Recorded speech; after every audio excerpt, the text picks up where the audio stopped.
It was the 7th night of Chanukah, one of the most joyous holidays in our calendar, when a knock on the door brought news that changed Elisha Loewenstern's life forever.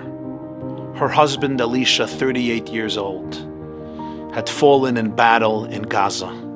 He was killed December 13th, 2023, Rosh Chodesh Tevis, the first day of the month of Tevis, a few hours before the lighting of the 7th candle. Elisha was in Gaza on a mission to rescue wounded soldiers when an anti-tank missile fired by Hamas killed him. A father of 6 young children, the youngest 11 months and the oldest 12. He was a unique individual, a successful software engineer, a great and humble Torah scholar, a pillar of their community in Harish, and a genuine man of kindness and nobility. His wife shared how during the 13 years of their marriage, her husband would buy her a gift every single Rosh Chodesh, the first day of the Jewish month. She said that the best way to immortalize her husband is to drink a cup of coffee with someone you love. He was a man of true love and kindness. Elisha wrote in his journal that every day you should open up your WhatsApp at least once so you could see how to help someone in need. Elisha was exempt from joining the army because of the size of his family. Nevertheless, he and his wife felt this was his responsibility, no matter the cost.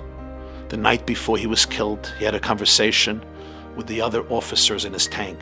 They suggested he write a farewell letter just in case the worst was to happen. Elisha said he didn't think he needs to write such a letter because he worked all his life to let the people close to him know how much he loved and cherished them. 2 months after his murder, Liliach and Shalom Goodman, Chabad Hasidim living in Crown Heights. Shalom worked for many years as an editor at the Wall Street Journal, and they gave birth to their first baby boy.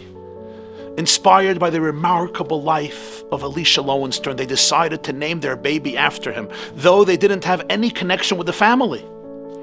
And so a few hours before Rosh Chodesh Adar Aleph, the first day of the Hebrew month of Adar, Thursday, February 8th, 2024, they made the bris and named their newborn baby Elisha. They also gave him a name David, after our greatest warrior, King David.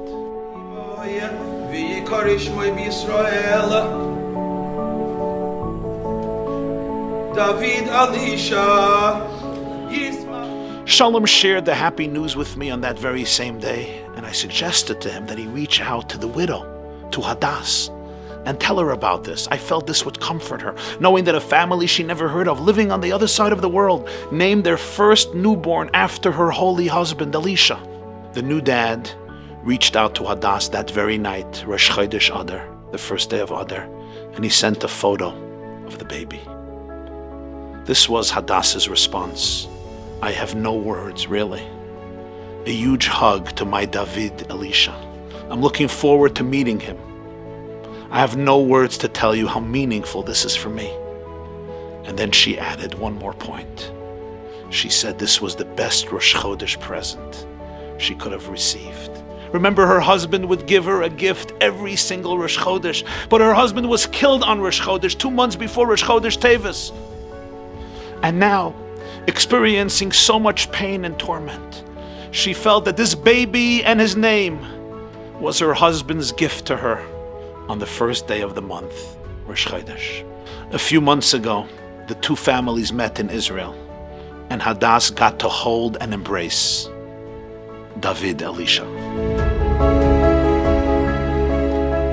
Our nation was not designed to be splintered, to be separated and fragmented. You don't believe me? Ask Hamas, Hezbollah, Iran. They murdered in glee every single Jew they can without caring if he or she was on the right or the left, secular or religious, which demonstration he might have attended a few weeks earlier.